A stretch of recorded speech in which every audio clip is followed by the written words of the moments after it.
Good afternoon and thanks for joining us. I'm Judy Simpson. Vermont's Fair and Field Days season is underway. Franklin County has just wrapped up. Addison County kicks off today. In addition to the animals, rides, and garden displays, a team of UVM Extension specialists is on site in New Haven. They're available to answer questions about farming from the public. To begin, here's team leader Jeff Carter. Addison County Fair and Field Days is a pretty popular fair in this state, and there's a lot of participants who come from out of state as well as from non-farming communities. So when they come here, they want to see the cows, they want to eat cotton candy, but they love to come through the 4-H Youth Hall to see what the 4-H kids are doing, and then we position ourselves here so that we can talk about what the parents of 4-H kids are doing. And the parents are the ones who are running the farms, and then we get to talk about them about farming practices. Of course, we get the questions and comments about GMO crops, about the different weed control options and things like that. So it's good to engage with people in a calm environment where we can just talk to them about what's going on in agriculture. This year we're kind of highlighting some no-till production because we've been working with farmers about cover crops and no-till. And so the water quality issues that are addressed by using no-till farming, of course, that's what we're talking about. We have displays, of course, with the stream table. You know, folks from the Sea Grant program are here to show off the stream table so we can learn about streams and how they move. The rainfall simulator shows how when we have a cover crop that we can clean up the water as it moves through the soil. We have a no-till corn planter here. We have a no-till grain drill here. So we have things to talk about, and we like to show farmers that. We have displays about corn crops, hay, soybeans, how to use pasture properly. But really it's about having people stop and talk to us about what are farmers doing, how are they doing, because everybody knows we're having a bad year this year. It's been very wet. Unfortunately, maybe a third of the corn in Addison County never got planted, or it looks very bad. So people are concerned about that because the hay crop isn't doing as well, the corn crop isn't doing as well, and we want to see these farmers survive. When I first started an extension over 30 years ago, there wasn't this display here, there was just some hay in a contest. So we built it into an educational display. The farmers are the ones who bring in their crops to show off. They have a little competition with corn and hay and soybeans, but they like it because it gives us a backdrop to talk to the public about what they're doing for farming. They like it because they can come visit with us about their farming products, and believe it or not, I mean, a blue ribbon does mean something. Because we run the crop exhibit here at Addison County Field Days, the farmers all come to check out who won blue ribbons, and so we try and have something that they'll be drawn to, and something new for them to see, and something that we've been working with recently. So we've been bringing our no-till drills, which we see, and farmers really love to look at those, but then we try and bring something new to see for the farmers as well. But the second audience really is the public, and we see by far more members of the public here at Field Days than we do farmers. And so we're also just trying to introduce people to what are the basics even of what are the crops our farmers are growing. People don't even always understand that. And then what are the kinds of equipment and technology that farmers use in order to grow their crops in a responsible way. And so people are always very intrigued. Everyone's intrigued by equipment, so especially at Field Days. So it's a good kind of starting point to talk to them about that kind of stuff, about, well, it's not just a regular corn planter, it's a no-till corn planter with a roller crimper for the cover crop, and then we can start talking about soil health and why that's important and how our farmers are really trying to address those soil health issues and water quality issues. When people leave here, the public, they leave knowing more about farming in Addison County and in Vermont, more about the crops and why, like when they drive past the field of corn, what's really happening out there, and also about what our farmers are doing to really protect the environment and water quality. We're all in has sort of been the motto here for Lake Champlain, and so an effort like Clean Water Week is really about we are all in, and you can see all the different kinds of organizations and groups of people being represented that are going to talk about what they're doing. And when we do that, I think people walk away from those events impressed by how much gets taken into account when a farmer does something, whether it's planting a field of corn, when to bale their hay, what they feed their cows, and what they do to protect water quality. People are really like, wow, I had no idea that all these things got taken into account before the farmer could make that decision. So. When we talked about cover crops, it was usually met with like smirks and, you know, like, yeah, whatever, it's never going to work here, you know, that kind of attitude. And now it's like, just in the past 5 years, it's been amazing how much has been adopted, as far as that practice. And the same thing with no-till. I mean, we were just blatantly told by most farmers 5-6 years ago that no-till wouldn't work on Addison County clay. And now you see, quite a bit, so it has, I feel like we were part of that conversation. We can't take 100% credit for it, but we were part of that conversation, getting it started around here.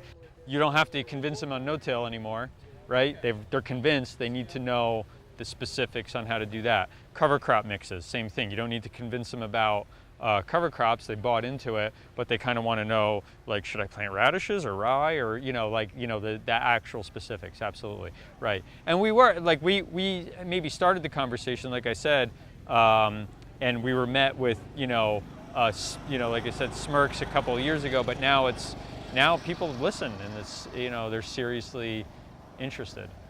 The farmers are here showing and being proud of what they do every day, and the public is here to experience it, and really that is Extension's role. Like, a farmer couldn't be here at Field Days every day and sharing that message, but we can kind of share that message for them. And so we do that in lots of different ways, whether it's a piece of equipment or just simple things about what crops are being grown in the field next to their house.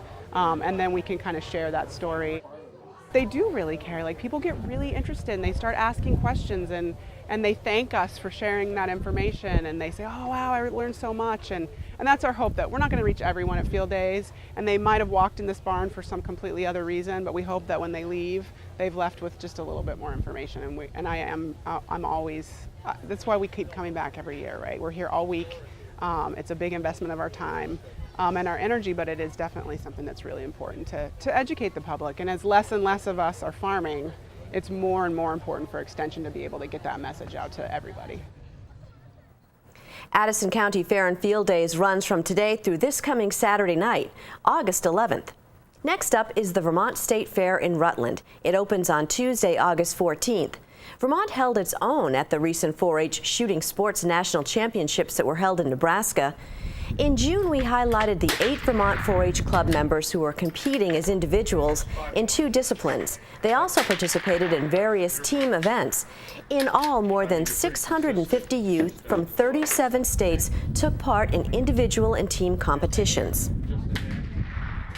This is going to be my 11th year in 4-H. It'll be my last year that I can actually compete, because I'll be aging out here in June. It's just a big dream for me, and I've always wanted to be on a shooting team that went to a national shoot, and going to UVM now I have a chance to shoot on a college team, which has always been told me that it's not going to happen. So that means a lot to me as well, as being on these teams, just kind of proving people that small town Vermont does have good people in it. This is the World Series for 4-H. Many of these kids have been waiting through time in their career and participation in Vermont to be able to get on a Vermont team and go. That's been a goal for some of them. And while it is competitive, 4-H isn't all about competing. It is about the life skills and the interests and those kind of things. But it's pretty high energy and it's pretty high excitement. The Vermont 4-H hunting skills team won 2 team silver medals at the championships, as well as individual gold and bronze medals. This is a picture of that award-winning team. Starting on the left is Cody Dyke of Piermont, New Hampshire, Jonathan Churchill of Groton, Coach Tom Decker from St. Johnsbury, Zachary Wilson of Lindenville, and Nigel Waring of East Burke. All 4 team members received a silver medal for finishing second in 2 events: wildlife identification and decision-making. In the individual competitions, Zachary Wilson earned a gold medal for decision-making, and Nigel Waring scored a bronze medal in wildlife identification. Waring was also the 6th highest overall individual score in the entire competition. A second team also represented Vermont. This is the muzzleloader team, which finished 8th overall. Starting on the left, you see Coach Doug Petty, Kelsey Aldrich from Lindenville, Kenneth Beaupre from Orford, New Hampshire, Hunter Michaud from East Hardwick, Jackson Charvalotti from Grand Isle, and Coach Candy Petty. Our congratulations to all 8 of the participants in the 4-H Shooting Sports National Championships. Of course, 4-H is all about lifelong learning, and that includes learning about careers. Earlier this year, 4-H hosted an agricultural career day. Across the Fence's Rebecca Gollin was there. We invite a lot of visitors onto our farm. It's a Saturday afternoon in Burlington. Students from around the state have come to the University of Vermont to get a head start on something they'll have to think about soon enough: the future. I came here to just learn my options for careers later in life. I'm not really sure what I'm going to do, but just to keep doors open. I don't know if I really want to be a full-time dairy farmer, but that's why I came here, to figure out other options besides just working full-time on a dairy farm.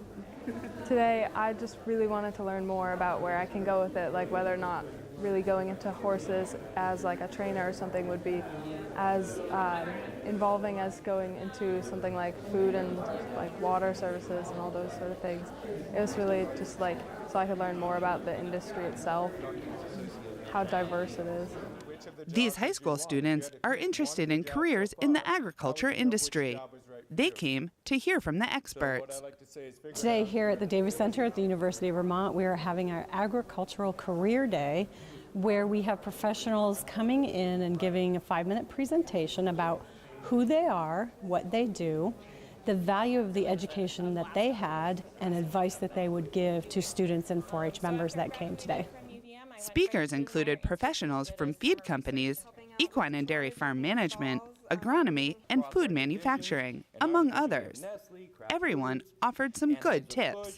I get to put my kind of horse background to use, talking to clients every day, and help keep the office running smoothly. The Shelburne Farms part about learning hands-on experiences and how really the industry is about teaching while doing, it really stood out to me because that's how I've learned a lot of my knowledge, and it's really helped me. So I would definitely consider going into something where I can teach others.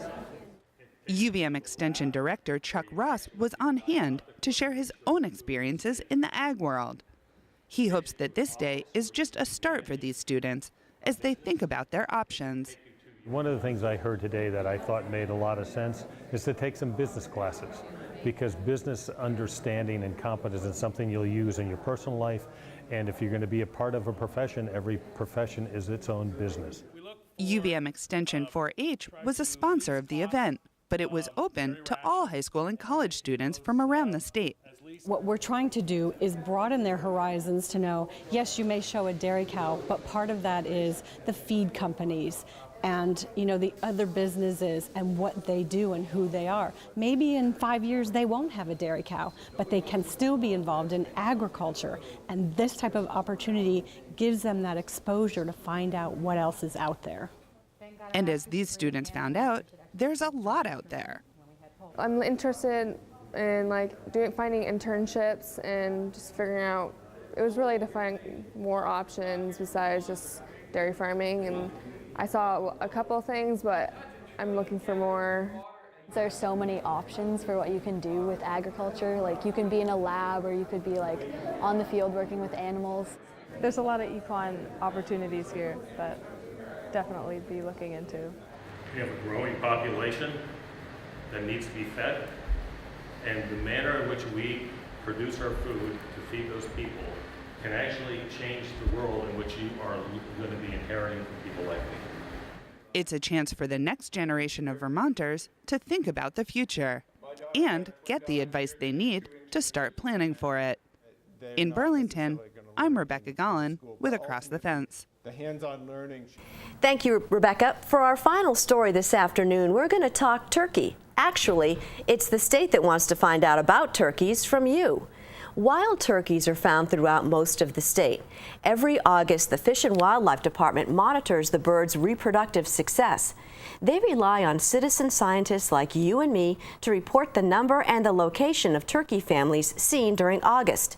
Young turkeys are called poults. So if you see poults during August, the department is asking you to go to its website, vtfishandwildlife.com.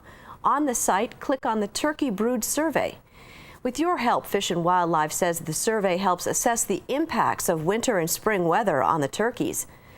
That's our program for today. Thanks for joining us. I'm Judy Simpson. I'll see you again next time on Across the Fence.